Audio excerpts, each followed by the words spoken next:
Welcome to Utkarsh classes. मैं doctor Ashok Sankla आपका उत्कर्ष लो classes में हार्दिक स्वागत और अभिनंदन करता हूं। जैसा कि आपने मेरे पिछले वीडियोस पर कमेंट्स किए तो मैं ये देखकर बहुत ही प्रसन्न और अभिभूत हूं कि आपको मेरे लॉ पर जो मैं वीडियो दे रहा हूं वो बहुत पसंद आ रहे हैं। आप अच्छे अच्छे कमेंट्स कर रहे हैं।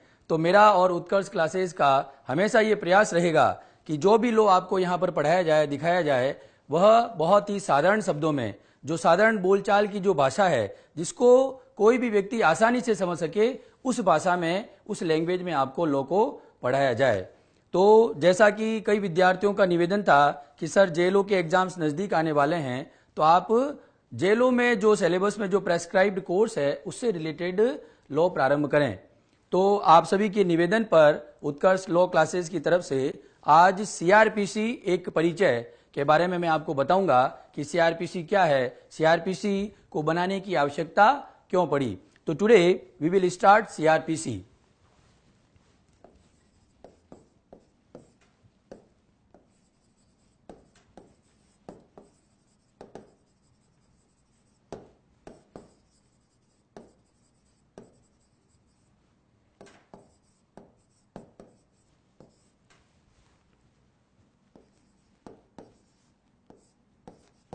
दंड प्रक्रिया संहिता 1973। देखिए, लॉ में हर शब्द में आपको क्या है कि कोई ना कोई ज्ञान मिलेगा। हर शब्द लॉ का आपको यह बताता है कि लॉ क्या कहना चाहता है। तो यहां पर देखिए, कोड ऑफ क्रिमिनल प्रोसीजर 1973, अर्थात कि वह संहिता, मैंने आपको पिछली क्लासेस में संहिता का अर्थ आपको बताया था कि संहिता का अर्थ होता है सम्मिलित करना,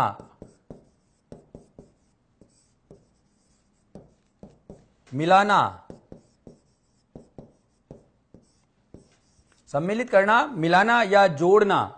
तो वह संहिता, वह कोड जो कि प्रक्रिया को विहित करता है जिससे किसी भी व्यक्ति को दंड दिलाया जा सके। मान लीजिए कोई भी व्यक्ति कोई चोरी का अपराध कर लेता है या कोई अपहरण का अपराध कर लेता है, हत्या का अपराध कर लेता है, तो उसके पश्चात उसे सजा किस प्रकार से दिलाई जाए।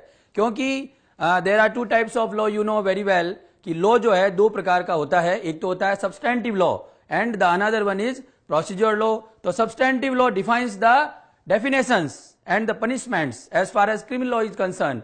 बट जो प्रक्रिया है, प्रक्रिया कहां पर विधि निहित होगी? प्रक्रिया प्रक्रियात्मक विधि में निहित होगी।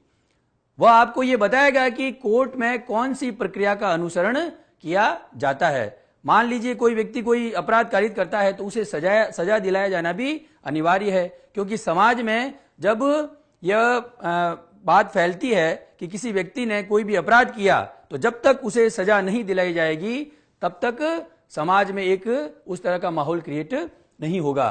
तो हम आज सीआरपीसी की बात जब करते हैं तो वह संहिता जो क्या किसका प्रावधान करती है? किसी भी दंड के संबंध में प्रोसेस का प्रावधान करती है कि किसी व्यक्ति को after commitment of any crime, तो उसको दंड किस प्रकार से दिलाया जाएगा? बाय द कोर्ट के माध्यम से। क्योंकि जब कोई व्यक्ति अपराध करेगा तो ऑब्वियसली उसे कोर्ट में जाना पड़ेगा, कोर्ट के द्वारा उसे दंडित किया जाएगा, कारावासित किया जाएगा। तो जो प्रोसीजर लॉ है, जैसा कि जो as far as criminal law is concerned, criminal law में आपराधिक विधि में मुख्य रूप से तीन हम लॉ मानते हैं: आईपीसी, इंडियन एविडेंस एक्ट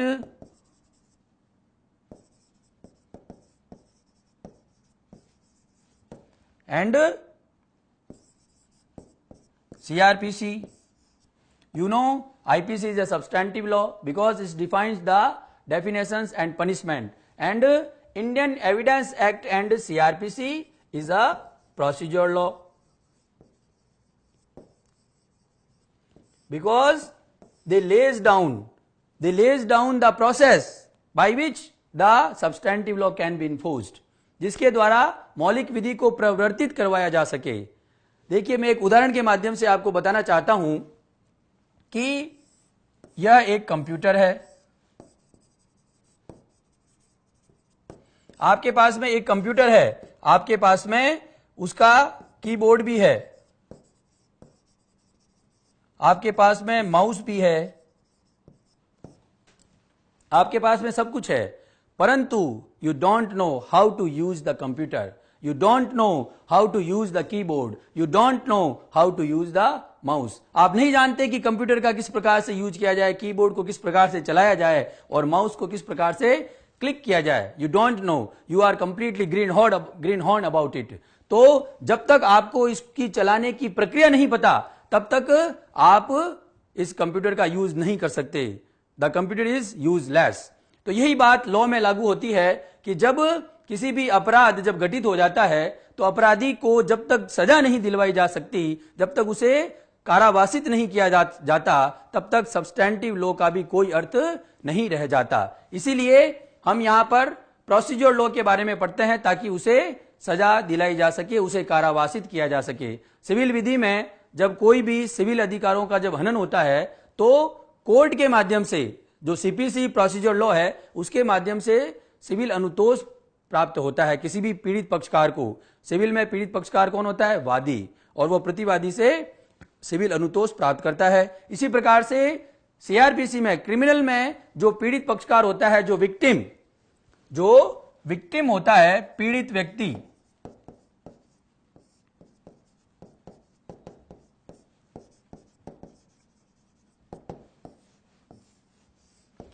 पीड़ित व्यक्ति के साथ में अगर कोई भी अपराध घटित हो जाता है, कोई भी अनहोनी घटित हो जाती है जो समाज के दृष्टिकोण से अपराध है। मैंने पहली क्लास में आपको बताया था कि जो क्राइम होता है वह समाज के विरुद्ध होता है। समाज उसे अपराध के दृष्टिकोण से देखती है, और जब क्राइम कब ऑफेंस बन जाता है? जब उसे विधि द्वारा वर्जित कर दिया जाता है, तब वह क्या बन जाता है? ऑफेंस बन जाता है। तो आज हम क्या है कि सीआरपीसी के बारे में, इसके क्या, सीआरपीसी जो 1973 की है उसका क्या उद्देश्य था? उसका उद्देश्य था वर्तमान सीआरपीसी के परिप्रेक्ष्य में इसकी क्या क्या मुख्य विशेषताएं हैं। What are the silent features of the present CrPC 1973। और मैं बहुत ही एक साधारण उदाहरण के माध्यम से, जनरली क्या है कि हम क्या है कि सीआरपीसी को पढ़कर न्यायालय की तरफ अग्रसर होते हैं। हम सीआरपीसी पढ़ते हैं और उसके बाद में हमें पता चलती है कि कोर्ट में क्या प्रोसेस फॉलो किया जाता है।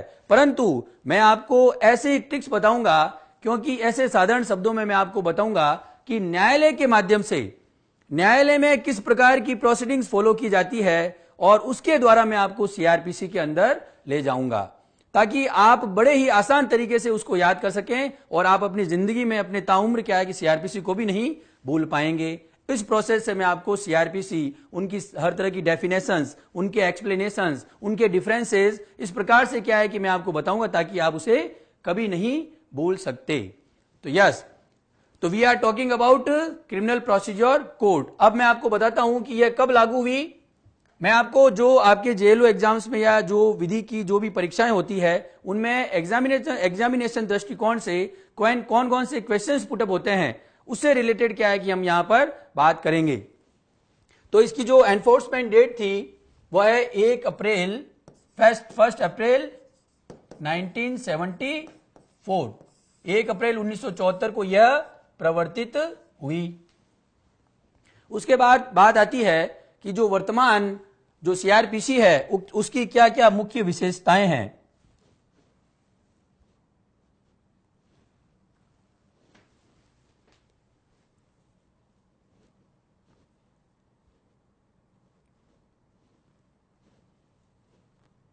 यस, तो सीआरपीसी दंड प्रक्रिया संहिता 1973, देखिए सर्वप्रथम जो सीआरपीसी बनी थी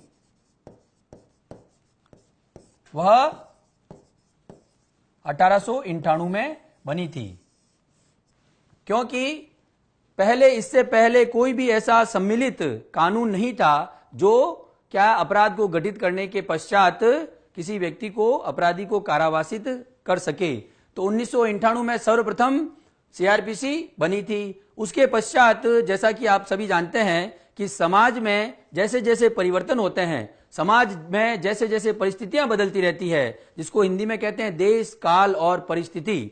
तो जब देश, काल और परिस्थिति बदल जाती है तो कानून को भी परिवर्तित करने की आवश्यकता महसूस होती है। तो इसीलिए जब सीआरपीसी को बदलने की आवश्यकता पड़ी, क्यों? क्योंकि समाज बदलने लगा, समाज में परिस्थितियां बदलने लगी, समाज की देश काल और परिस्थिति परिवर्तित होने लगी, इसलिए सीआरपीसी को प्रतिस्थापित करने की आवश्यकता पड़ी। और अभी जो आप वर्तमान जो सीआरपीसी देख रहे हैं वह 1973 की सीआरपीसी देख रहे हैं, क्योंकि ये वर्तमान समाज के अनुसार क्या है कि सूट होती है, इसलिए इसको बनाया गया। और अभी वर्तमान तक, और फिर उसके बाद जब जो भी कानून बदलता है परिस्थितियों समाज के अनुसार, तो उसमें संशोधन कर दिए जाते हैं, उसमें अमेंडमेंट कर लिए जाते हैं।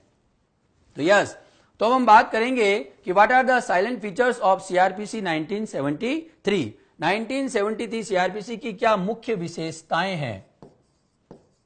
ऐसी कौन सी मुख्य विशेषता है जो इस 1973 सीआरपीसी को कुछ विशेष बनाती है, वर्तमान परिप्रेक्ष्य में इसको फिट बैठाती है? तो सबसे पहला और सबसे जो महत्वपूर्ण जो पॉइंट है वह है कार्यपालिका का न्यायपालिका से पृथक्करण, separation of executive portion from the judicial portion.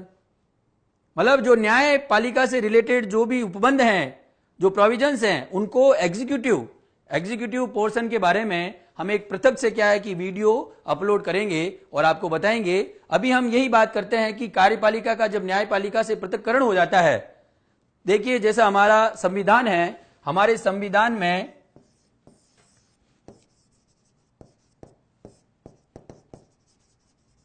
हमारे संविधान के जो आर्टिकल 50 है उसमें भी यह बात कही गई है, जो हमारे डायरेक्टिव प्रिंसिपल्स हैं, फंडामेंटल राइट्स हैं, मूल कर्तव्य हैं।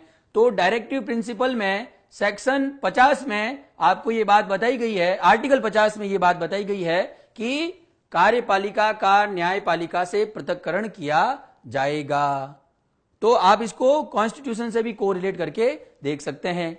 फिर दूसरी जो विशेषता है कि अभियुक्त को निःशुल्क विधिक सहायता, this is also the fundamental rights prescribed in our constitution. ये हमारे संविधान में भी निहित है कि जो भी पीड़ित पक्षकार होता है, जो अभियुक्त व्यक्ति होता है, अगर उसके पास में ऐसे साधन नहीं है, ऐसे संसाधन नहीं है, रिसोर्सेज नहीं है जिससे वह अपनी कोर्ट में पैरवी कर सके, तो इसीलिए आप जो न्यायपालिका को यह महसूस हुआ कि जो व्यक्ति गरीब है, जो व्यक्ति निर्धन है, उसको कोर्ट के माध्यम से प्लीडर उपलब्ध करवाया जाए, कोर्ट के माध्यम से उसे एडवोकेट दिलाया जाए, ताकि वह भी, उसे भी क्या है कि उपचार मिल सके। तो हमारे जो संविधान में 39A, जो आर्टिकल 39 है हमारा कॉन्स्टिट्यूशन का, उसमें भी यह प्रावधान है कि जो व्यक्ति है, जो गरीब है, जो निर्धन है, जो क्या अपने पैरवी के लिए पैरोकार नियुक्त नहीं कर सकता, अपनी पैरवी के लिए प्लीडर नियुक्त नहीं कर सकता, तो उसे कोर्ट की तरफ से क्या अभी अधिवक्ता या प्लीडर दिलाया जाए, ताकि उसे भी रिलीफ मिले। क्योंकि न्याय का उद्देश्य क्या होता है? पीड़ित पक्षकार को न्याय दिलाना, पीड़ित पक्षकार को प्रतिकर दिलाना, पीड़ित पक्षकार को अनुतोष दिलाना, यही न्याय का उद्देश्य है। यही न्यायालयों की स्थापना किस लिए की गई है? ताकि जो पीड़ित व्यक्ति है उसे अनुतोष मिल सके, उसे रिलीफ मिल सके। फिर इसकी जो तीसरी विशेषता है वह है summary trial, justice delayed justice denied, कि न्याय अगर देरी से मिलता है तो उसकी कोई इंपॉर्टेंस नहीं रह जाती। इसीलिए न्याय को शीघ्र से शीघ्र प्राप्त करने के लिए, एज सुन एज पॉसिबल प्राप्त करने के लिए क्या है कि कुछ ऐसे प्रावधान हमारे लॉ में निहित हैं, ताकि जो पीड़ित पक्षकार है उसे जल्द से जल्द न्याय मिले। तो सिविल में भी संक्षिप्त प्रक्रिया आप ऑर्डर 37 में पढ़ते हैं, और यहां पर भी क्रिमिनल में भी आपको संक्षिप्त विचारण मिलेगा। कुछ ऐसे छोटे छोटे केसेज होते हैं, छोटे छोटे ऐसे झगड़े होते हैं जिससे क्या है कि कोर्ट का समय ज्यादा बर्बाद होता है, इसलिए उनको शीघ्र से शीघ्र निपटा दो ताकि पीड़ित पक्षकार को जल्द से जल्द रिलीफ मिल सके। तो 1973 में एक ऐसे प्रोविजन को क्या है कि जगह दी गई ताकि पीड़ित पक्षकार को रिलीफ मिल सके संक्षिप्त विचारण के माध्यम से। फिर है कि सत्र न्यायालय को निरीक्षण,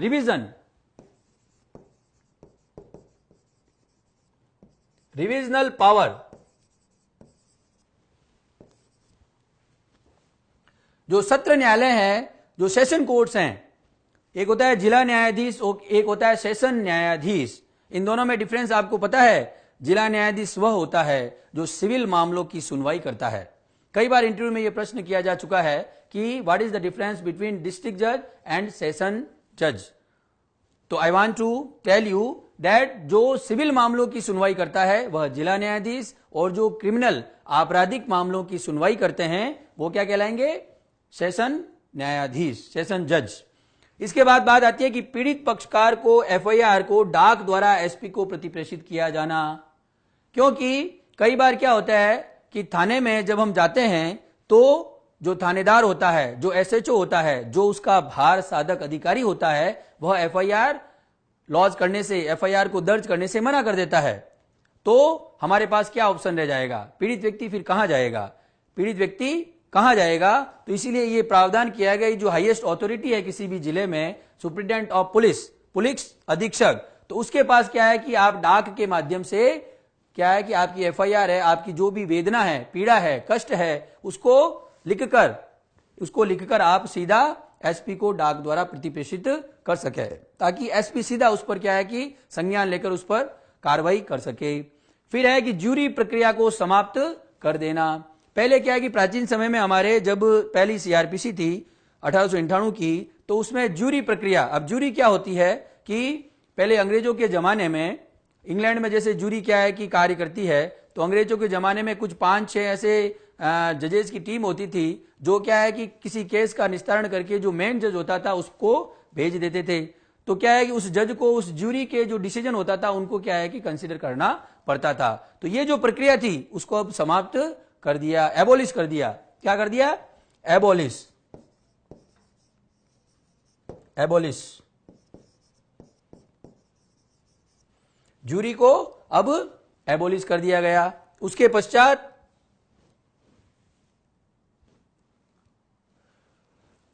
सरकार द्वारा आपराधिक केस का विड्रॉल सेंट्रल गवर्नमेंट की सहमति से, अगर कोई भी आप जिसमें सेंट्रल सरकार पार्टी है, सरकार अगर पार्टी है उसमें, तो with the consent of the central government you can withdraw the case.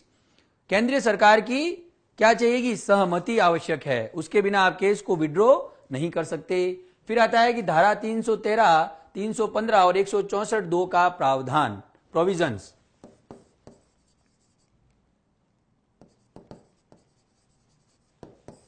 अब 313 क्या कहती है, 315 क्या कहती है, 164(2) क्या कहती है, हम इसका विस्तृत रूप से अध्ययन करेंगे। एक वीडियो हम इस बारे में डालेंगे। अभी हम बात करते हैं कि 313 में बयान मुलजिम जिसको कहते हैं। देखिए, कुछ कोर्ट के इस प्रकार के पर्टिकुलर वर्ड्स होते हैं, कुछ पर्टिकुलर वर्ड्स होते हैं जिसको आप न तो वो किताब में लिखे गए, बुक में न लिखे गए हैं, और न ही आपको बैर एक्ट में मिलेंगे, और न आपको कोई गाइड में मिलेंगे। क्योंकि अगर आप कोर्ट में प्रैक्टिकली प्रैक्टिस करते हैं तभी आपको पता होगा कि किन किन कोर्ट में किन किन शब्दों का प्रैक्टिकली यूज किया जाता है क्रिमिनल प्रोसीडिंग्स के दौरान। अब चालान कई शब्द क्या है कि बैर एक्ट में आपको नहीं मिलेगा। कई ऐसे और शब्द हैं जैसे प्रसंज्ञान। अब प्रसंज्ञान लिखा हुआ है परंतु प्रसंज्ञान का जनरली अर्थ हम नहीं समझते। तो ये कई ऐसे वर्ड्स, जब मैं आगे बात करेंगे हम सीआरपीसी के बारे में, तो कई ऐसे शब्द आएंगे जिनके शब्द के माध्यम से मैं आपको उस लॉ तक पहुंचाने का प्रयास करूंगा। तो सीआर 313 में बयान मुलजिम होते हैं, मुलजिम के भी बयान लेखबद्ध किए जाएंगे। मुलजिम को भी अपने बात को रखने का अधिकार है, क्योंकि कई बार क्या होता है कि किसी भी मुलजिम पर कोई फर्जी केस दायर कर दिया जाता है तो उसे सिद्ध करना पड़ेगा कि सर बयानों के माध्यम से कि मैं निर्दोष हूं, मुझे झूठा फंसाया गया है। 315 में क्या है कि जो सक्षम साक्षी के बारे में बताया गया, अभियुक्त व्यक्ति क्या है कि सक्षम साक्षी होता है। अब कैसे होता है we will discuss in detail. 164(2) का भी प्रावधान किया गया है। तो फिर उसके बाद पीपी, एपीपी, विस्तृत एपीपी और पीपी के बारे में कुछ डिटेल में प्रोविजंस हैं और उनकी qualifications. The qualifications about the PP and APP. Public prosecutor कौन होता है? लोक अभियोजक चॉइस में दे रखा है। एपीपी सहायक लोक अभियोजक किसके द्वारा नियुक्त किए जाते हैं? राज्य सरकार द्वारा नियुक्त किए जाते हैं या केंद्रीय सरकार द्वारा नियुक्त किए जाते हैं। What are the qualifications of PP and APP, उनकी क्या योग्यताएं हैं, तो वो भी हम क्या है कि बाद में बात करेंगे। But this is the silent features of CrPC 1973। गिरफ्तार व्यक्ति को 24 घंटे से ज्यादा अभिरक्षा में नहीं रखना। देखिए, जब किसी व्यक्ति को डिटेन किया जाता है, गिरफ्तार किया जाता है पुलिस के द्वारा, तो ये उसका क्या ये मौलिक अधिकार है this is the fundamental right of the person who is detained, कि उसे 24 घंटे से ज्यादा पुलिस कस्टडी में नहीं रखा जाएगा और जो सक्षम अधिकारिता वाला जो मजिस्ट्रेट है उसके समक्ष उसे पेश किया जाएगा। This is also the important feature of this CrPC. फिर थर्ड है कि जुडिशियल मजिस्ट्रेट, जो थर्ड क्लास जुडिशियल मजिस्ट्रेट हैं, थर्ड क्लास, पहले क्या है कि 1891 की जो सीआरपीसी थी उसमें first class, second class and third class, 3 प्रकार के मजिस्ट्रेटों का प्रोविजन दिया गया था। उनकी क्या क्या शक्तियां हैं, वे कौन कौन से मैटर्स को सुन सकते हैं, परंतु 1973 की सीआरपीसी में थर्ड क्लास जुडिशियल मजिस्ट्रेट को प्रोविजंस को क्या कर दिया, बिल्कुल हटा दिया गया। तो ये कुछ ऐसे साइलेंट फीचर्स है। तो कई बार एग्जाम्स में पूछ लिया जाता है कि 1973 की सीआरपीसी की क्या क्या मुख्य विशेषताएं है। तो आपको जो भी ऑप्शंस दे रखे हैं उनमें से आपको अगर ये मिल जाता है तो उस पर आप टिक आउट कर दें, यस। अब हम बात करते हैं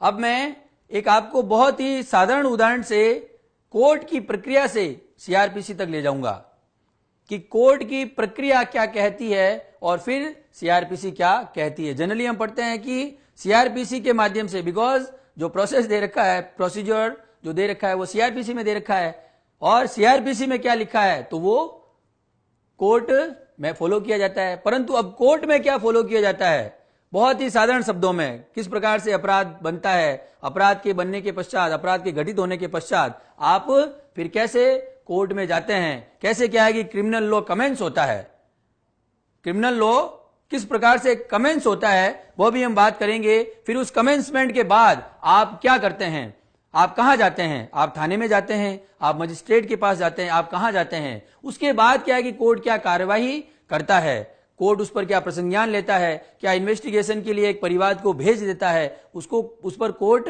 क्या करेगा, उसकी स्वयं जांच करेगा या फिर उसका विचारण करेगा। तो ये सब चीजें हम बाद में बात करेंगे, परंतु मैं एक आपको एक बिल्कुल छोटे से उदाहरण के माध्यम से बताना चाहता हूं कि मान लीजिए ए व्यक्ति है,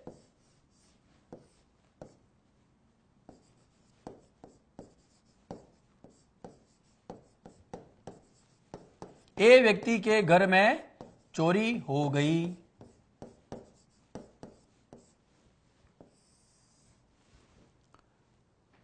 ए व्यक्ति के घर में चोरी हो गई, बिकॉज क्योंकि ये आपराधिक विधि है, यह सिविल विधि नहीं है। तो कोई भी जो अपराध जो समाज के विरुद्ध होता है, ये क्या है, समाज के विरुद्ध अपराध है।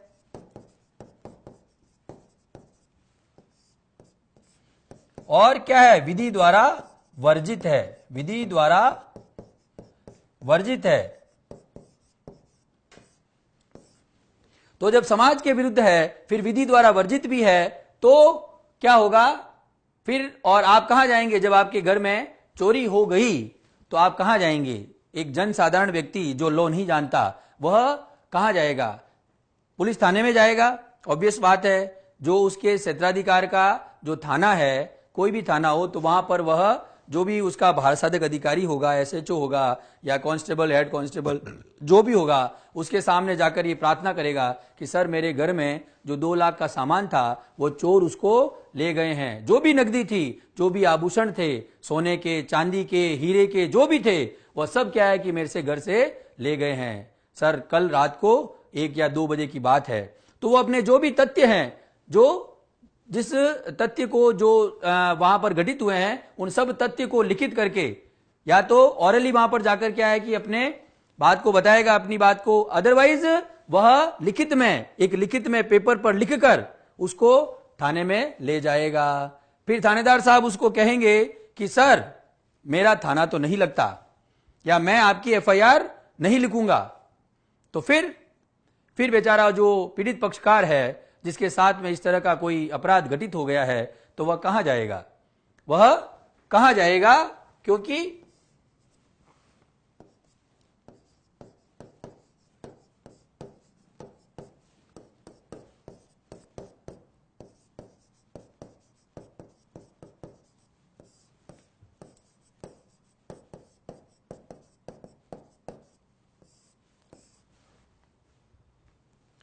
तो उसके पश्चात अगर मान लीजिए किसी थानेदार ने मना कर दिया कि मैं आपकी एफआईआर नहीं लिखता, मैं नहीं जानता, हमारा थाना ये नहीं लगता, आप कहीं दूसरी जाकर बात करें, तो आप कहां जाएंगे? आप न्यायालय की शरण में चले जाएंगे। आप न्यायालय की शरण में जाएंगे क्योंकि न्यायालय को भगवान समझा जाता है, एक देवता समझा जाता है, न्याय के अधीश हैं वो। तो वहां पर आप न्यायालय में जाएंगे, मजिस्ट्रेट के समक्ष जाएंगे और एक वहां पर प्रार्थना करेंगे। तो न्यायालय आपको क्या कहेगा कि सर आप मुझे लिखित में दे दीजिए परिवाद के माध्यम से कि आपके साथ क्या क्या घटना हुआ, आपके घर में चोर कब आए, क्या क्या ले गए, तो लिखित में क्या है कि आप मुझे बता दीजिए।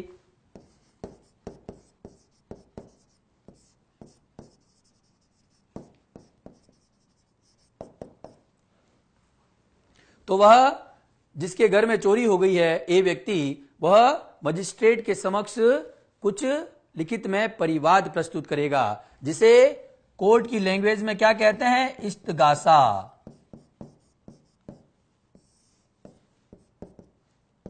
कोर्ट की लैंग्वेज में उसे इस्तगासा भी कहते हैं। अब इस्तगासा आपको कहीं नहीं मिलेगा, परंतु इसको परिवाद को इस्तगासा भी कहते हैं। तो अब थाने में वह नहीं गया, परिवाद उसने प्रस्तुत कर दिया, तो कोर्ट क्या करेगा? अब परिवाद को इन्वेस्टिगेशन के लिए भेजेगा, या तो स्वयं उसका क्या है कि इन्वेस्टिगेशन नहीं करेगा, इन्वेस्टिगेशन पुलिस अधिकारी को भेजेगा। कोर्ट क्या करता है? कोर्ट जनरली जो न्यायालय है वह क्या करता है? इंक्वायरी प्लस ट्रायल, जांच और विचारण।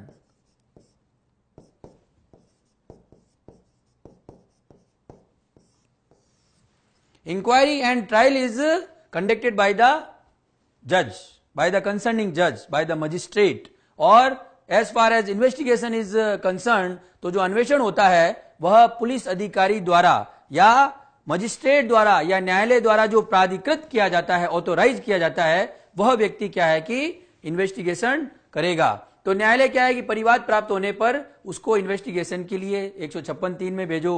तो 156(3) हम बात करेंगे डिटेल में। अभी मैं आपको क्या है कि प्रोसेस बता रहा हूं, कोर्ट किस प्रोसेस को फॉलो करता है और उसके माध्यम से अपन सीआरपीसी में जा रहे हैं। तो हर चीज को डिटेल में बताया जाएगा और बहुत ही साधारण शब्दों में बताया जाएगा। तो इस्तगासा जब कोर्ट के समक्ष प्रस्तुत होता है तो वो उसे जांच के लिए संबंधित थानेदार को भेज देगा। जो कंसर्निंग थानेदार है, एसएचओ है, उसको कि भाई इसमें आप जांच करके जो भी स्थिति है, यथा स्थिति क्या घटना घटित हुई, मुझे इससे अवगत करवाओ, एक लिखित में रिपोर्ट प्रस्तुत करो। After the investigation, after the complete investigation, जो भी आईओ है वह कोर्ट के समक्ष क्या करेगा? उसकी रिपोर्ट प्रस्तुत करेगा।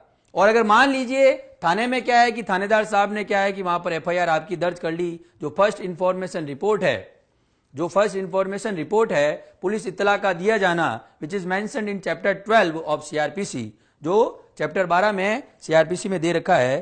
तो दोनों ही स्थितियों में मान लीजिए आप मजिस्ट्रेट के समक्ष परिवाद लेकर जाते हैं, तो ये क्या? Commencement of the criminal process, किस प्रकार से आपराधिक विधि को गति प्रदान की जाती है। तो इस प्रकार से आपराधिक विधि को गति प्रदान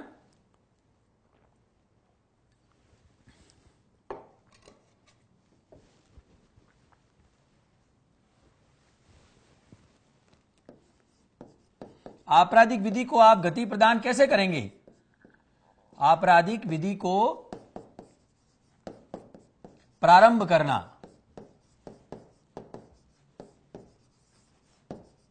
या गति प्रदान करना।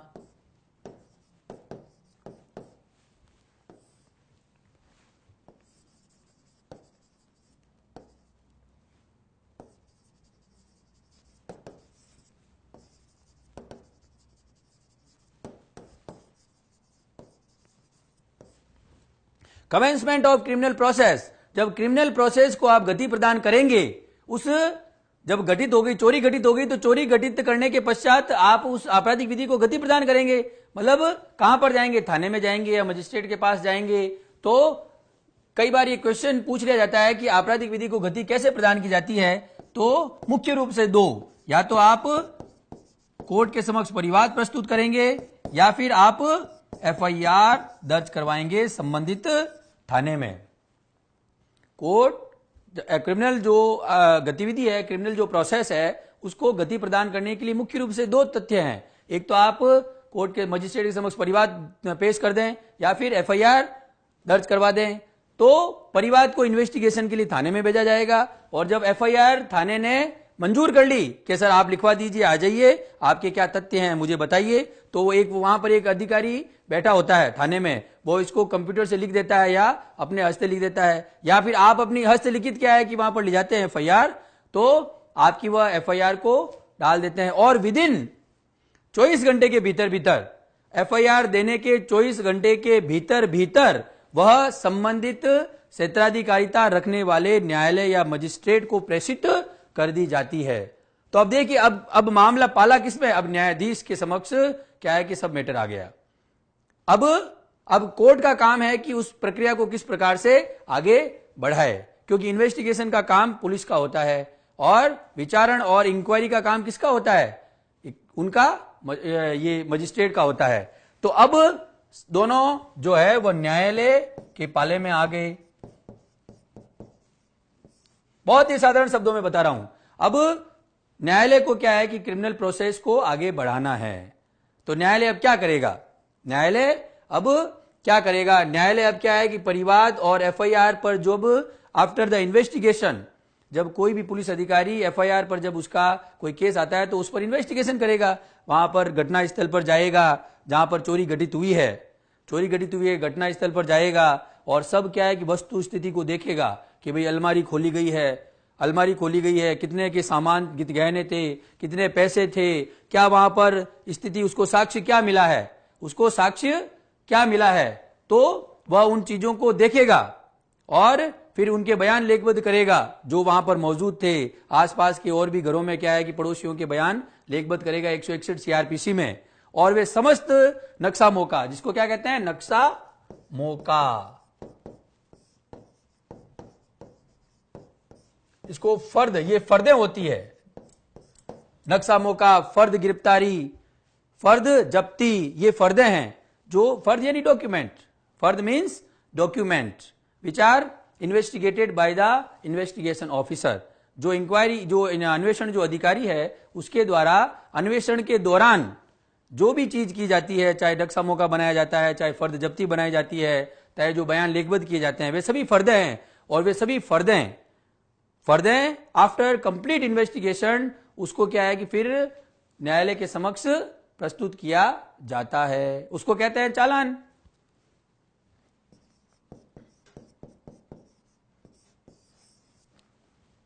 उसको जो संबंधित क्षेत्राधिकारिता वाला जो न्यायालय है उसके समक्ष वो 173(2) में चालान क्या है कि न्यायाधीश के समक्ष प्रस्तुत किया जाता है। या फिर परिवाद पर क्या है कि न्यायालय ने इन्वेस्टिगेशन के लिए किसी को अधिकृत कर दिया तो वह अपनी रिपोर्ट के साथ में क्या है कि न्यायालय के समक्ष प्रस्तुत होता है और न्यायालय में वह प्रस्तुत करता है। तो उसके बाद फिर कोर्ट क्या करेगा, उसके पास में क्या एफआईआर से संबंधित भी क्या है कि डॉक्यूमेंट्स आ गए, परिवाद से संबंधित भी इन्वेस्टिगेशन के सब दस्तावेजात आ गए, तो फिर न्यायालय क्या करेगा,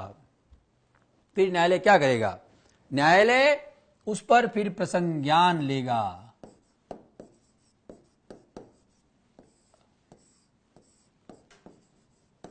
प्रसंज्ञान को क्या कहते हैं, कार्रवाई करने के आधार,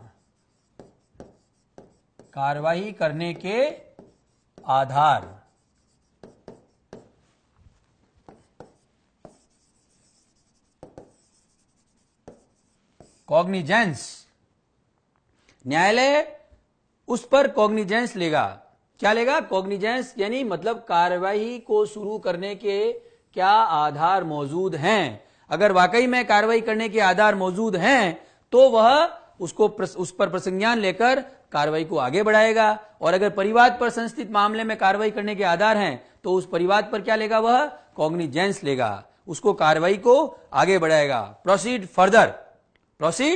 फर्दर। अब जब कोर्ट की लैंग्वेज में जब कॉग्निजेंस ले लिया जाता है, कोर्ट की लैंग्वेज में जब कॉग्निजेंस ले लिया जाता है तो उसके पश्चात, कॉग्निजेंस लेने के पश्चात मतलब मामला बनना पाया जाता है। प्रसंज्ञान का मतलब क्या, साधारण शब्दों में मामला बनना पाया जाता है कि जिस व्यक्ति ने चोरी की है ना 379 में, 380 में, 381 में, तो उसके खिलाफ मामला बनना पाया जाता है। अब उसे सिद्ध करना पड़ेगा। भाई पीड़ित जो पक्षकार है, तो पीड़ित पक्षकार को यह सिद्ध करना पड़ेगा कि सर अमुक व्यक्ति ने मेरे घर में रात को 12 बजे चोरी की है, और अभियुक्त व्यक्ति यह कहेगा कि सर मैंने ये नहीं की है, मुझे झूठा फंसाया जा रहा है, मैं निर्दोष हूं।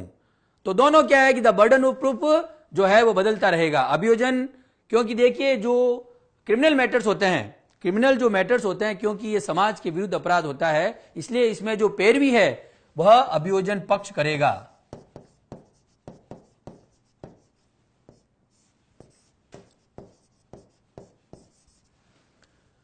और अभियोजन पक्ष जब क्या है कि पैरवी करेगा, तो उसमें राज्य को पक्षकार बनाया जाएगा। राज्य बनाम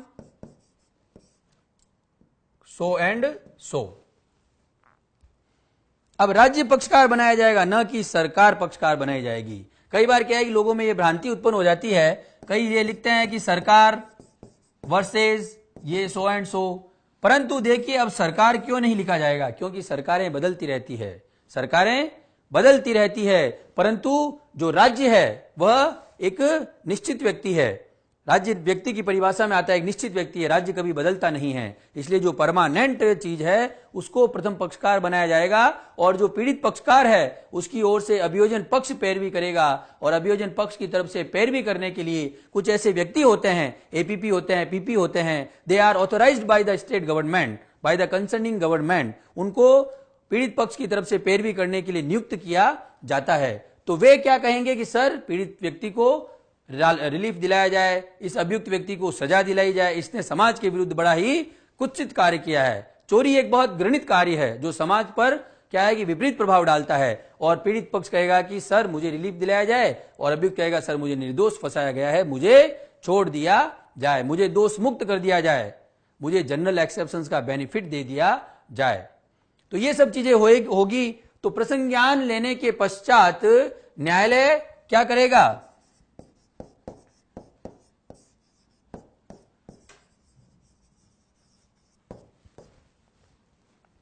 प्रसंज्ञान जब लेगा न्यायालय, तो उसके पश्चात न्यायालय को ये लगेगा कि इन क्या है कि सेक्शंस में इस व्यक्ति ने अपराध किया है, which are mentioned in IPC. IPC में कुछ ऐसे सेक्शंस दे रखे हैं, उनकी परिभाषा दे रखी है, उनकी सजा दे रखी है कि कितनी सजा होगी। तो फिर न्यायालय आईपीसी को देखेगा कि भाई चोरी जब घटित हो गई, तो चोरी घटने पर कौन सा आईपीसी के अंतर्गत अपराध है, तो वह देखेगा कि 379 के अंतर्गत अपराध है, तो 379 आईपीसी के अंतर्गत उसको क्या सुनाया जाएगा, उसको आरोप सुनाया जाएगा। अब आरोप या तो मौखिक रूप से सुनाया जा सकता है या लिखित रूप से सुनाया जाएगा, उसको कहते हैं आरोप सारांश। क्या कहते हैं, आरोप सारांश। क्योंकि कोर्ट को यह लगा कि इस पर कार्रवाई की जानी चाहिए, इस पर अभियोजन किया जाना चाहिए, इसको प्रोसिक्यूट किया जाना चाहिए, तब का जो कोर्ट है उस पर आरोप विरचित करेगा, जिसको कहते हैं कोर्ट की लैंग्वेज में फ्रेमिंग ऑफ चार्ज। जिस प्रकार से सिविल में issues of framing of issues, क्योंकि ये स्टार्टिंग पॉइंट होता है। भाई क्रिमिनल प्रोसेस में क्या है कि क्रिमिनल प्रोसीडिंग्स को जो स्टार्ट करने का वास्तविक जो पॉइंट होता है ना, वह आरोप होता है, क्योंकि उसी के पश्चात क्या है कि जो क्रिमिनल की वास्तविक कार्रवाई प्रारंभ होती है, इसी के पश्चात क्या है कि दोनों पक्षकारों को सिद्ध करना पड़ता है कि सर मैं निर्दोष हूं, सर मुझे क्या है कि झूठा फंसाया गया है। पीड़ित व्यक्ति कहेगा कि सर मेरे घर में चोरी हुई है, मुझे या तो मेरे पैसे दिलवाए जाएं, और या फिर इसको क्या है कि मुझे भले ही पैसे न मिले परंतु इसे सजा दी जाए, क्योंकि समाज के विरुद्ध इसने बहुत ही खतरनाक काम कर दिया है। तो आरोप सारांश जब सुनाया जाएगा, तो यहीं से क्या है कि क्रिमिनल प्रोसीडिंग्स वास्तव में प्रारंभ होती है। तब आरोप जब सारांश सुना दिया जाएगा, तो उसके बाद में जो कोर्ट की पत्रावली है ना, वह कहां चली जाएगी, अभियोजन साक्ष्य में। अभियोजन साक्ष्य, ये कोर्ट की क्या है कि स्टेजेस हैं। कोर्ट की कार्रवाई में एक के बाद एक कौन सी स्टेज आती है, 4-5 स्टेज है। उन स्टेज के माध्यम से क्या है कि आप, अब कई बार क्या है कि बीच में कोई एप्लीकेशन पेश हो जाती है, सिविल प्रोसीडिंग्स में भी कई एप्लीकेशन, तो कोर्ट को उनका एप्लीकेशन का निस्तारण करना पड़ेगा। साक्ष्य किस प्रकार से अभिलिखित किया जाता है, साक्ष्य किस भाषा में अभिलिखित किया जाता है, तो वो सब चीजें वह सब प्रोसेस आपको सीआरपीसी में बताया गया है। तो ये सब चीजें हम क्या है कि बड़े ही आसान शब्दों में मैं आपको बताऊंगा, बड़े ही विस्तृत तौर पर आपको बताऊंगा, बिकॉज मैंने कहा कि law is common sense. Law क्या है? लॉ बहुत ही कॉमन सेंस है, बड़ी आसानी से समझ सकते हैं अपन उसको। तो फिर पत्रावली चली जाएगी अभियोजन साक्षी में, प्रोसिक्यूशन विटनेस।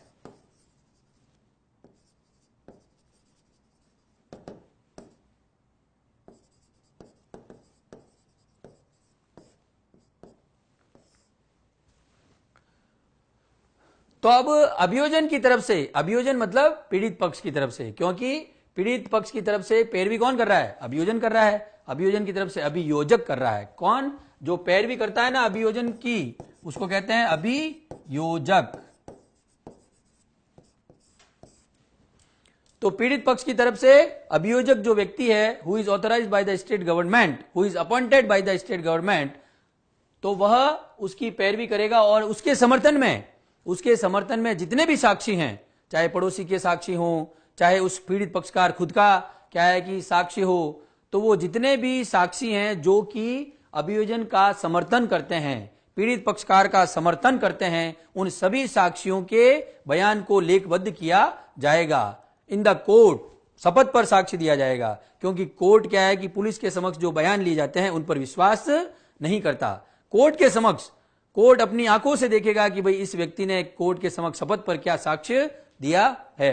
तो जितने भी साक्षी क्या है कि कोर्ट के समक्ष अभियोजन की तरफ से प्रस्तुत किए जाएंगे, तो उसके पश्चात कोर्ट अभियोजन पक्ष से पूछेगा कि सर और कोई आपको गवाह पेश करना है?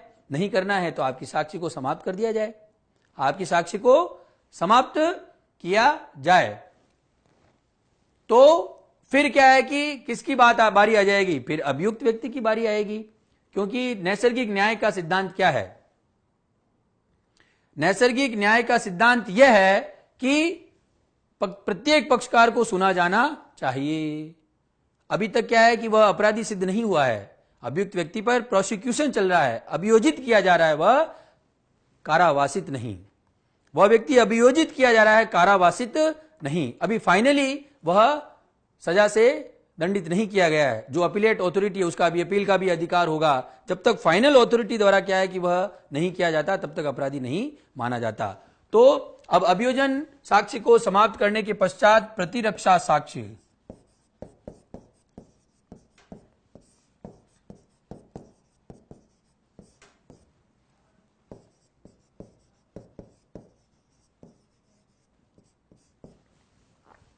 फिर अभियुक्त व्यक्ति की तरफ से जो भी साक्षी होंगे उसको वह अपने समर्थन में पेश करेगा, और उसके फिर क्या आएंगे? बयान मुलजिम। उसके बयान मुलजिम।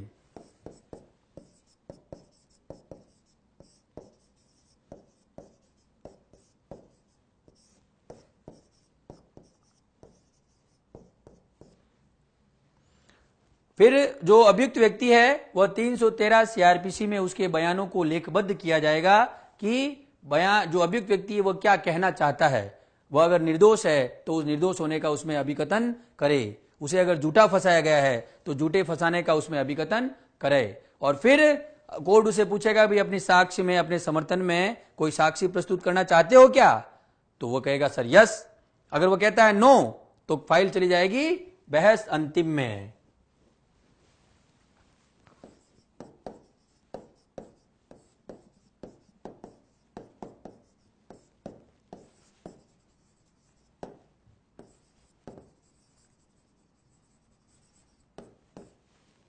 अगर वह व्यक्ति कहता है कि सर मैं साक्ष्य सफाई में साक्ष्य प्रस्तुत करना चाहता हूं, तो वह अपनी ओर से साक्ष्य प्रस्तुत करेगा। अगर वह साक्ष्य सफाई पेश नहीं करना चाहता है तो फाइल चली जाएगी बहस अंतिम में। अब बहस अंतिम में दोनों पक्षों को कोर्ट सुनेगा, अभियोजन पक्ष को भी सुनेगा। अभियोजन पक्ष अपने समर्थन में हाईकोर्ट और सुप्रीम कोर्ट के जजमेंट्स भी पेश कर सकते हैं अपने समर्थन में, और अभियुक्त व्यक्ति भी क्या है कि अभियुक्त व्यक्ति की तरफ से पैरवी करने वाले जो वकील साहब हैं वह क्या है कि अपने समर्थन में क्या है कि आर्ग्यूमेंट्स करेंगे कि सर ये जजमेंट ये कहता है, इसको जनरल एक्सेप्शंस का बेनिफिट दिया जाना चाहिए, ये व्यक्ति निर्दोष है, इसको झूठा फंसाया गया है। तो जब पूरी कंप्लीट क्या है कि जब आर्ग्यूमेंट्स हो जाते हैं कोर्ट के समक्ष, तो कोर्ट उस फाइल को क्या करता है? निर्णय में रख देगा। जजमेंट तो करना पड़ेगा उसको,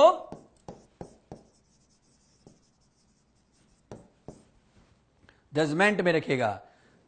अब कोर्ट के समक्ष क्या है कि जितने भी इन बिटवीन द एविडेंस, अगर साक्ष्य जब अभिलिखित किए जाते हैं तो पीड़ित पक्षकार या अभियुक्त व्यक्ति की तरफ से कोई भी साक्ष्य के रूप में कोई भी जब दस्तावेज है वो अगर आपको प्रस्तुत करने हैं तो आप प्रस्तुत कर लें। तो कोर्ट समस्त साक्ष्यों का अवलोकन करेगा जो उसके समक्ष किए हैं। कोर्ट दस्तावेजों को देखेगा, कोई एक्सपर्ट ओपिनियन जब आ जाती है तो उस एक्सपर्ट ओपिनियन को देखेगा। कोर्ट क्या है कि क्या कहते हैं इन्वेस्टिगेशन को देखेगा कि पुलिस ने क्या इन्वेस्टिगेशन किया, वाकई में फेयर इन्वेस्टिगेशन किया या नहीं किया, वाकई में इसको गलत तरीके से पुलिस द्वारा फंसाया गया है या नहीं फंसाया गया है, वाकई में इसने कोई अपराध किया है या नहीं किया है। तो ये समस्त चीजें कोर्ट क्या है कि दृष्टिगत रखते हुए, ये समस्त चीजें कोर्ट देखते हुए और फाइल को पूर्ण अवलोकित करेगा, पूर्ण अवलोकन करेगा और उसके पश्चात अपना जो उसका निष्कर्ष है, उसका जो कंक्लूजन है कि वाकई में जो पीड़ित जो अभियुक्त व्यक्ति है उसको सजा दी जानी चाहिए या उसे दोष मुक्त कर देना चाहिए। तो ये क्या है कि निर्णय तक का मैंने आपको प्रोसेस आज बताया। बहुत साधारण 4-5 प्रोसीडिंग्स होती है। अब उनके बीच में कई प्रकार के ऐसे प्रोविजंस हैं जो जांच और विचारणों में साक्ष्य किस प्रकार से अभिलिखित किया जाएगा, ठीक है ना, कॉग्निजेंस किस प्रकार से लिया जाता है, फिर ट्रायल्स, सेशन ट्रायल क्या होती है, मजिस्ट्रेट ट्रायल क्या होती है, मजिस्ट्रेट ट्रायल पुलिस रिपोर्ट पर क्या होती है, संक्षिप्त विचारण की प्रक्रिया क्या है, समन विचारणों का किस प्रकार से ट्रायल किया जाता है। बहुत ही इजी है, हर चीज सीआरपीसी में जो बताई गई है वह बहुत लेंदी है परंतु बहुत इजी है।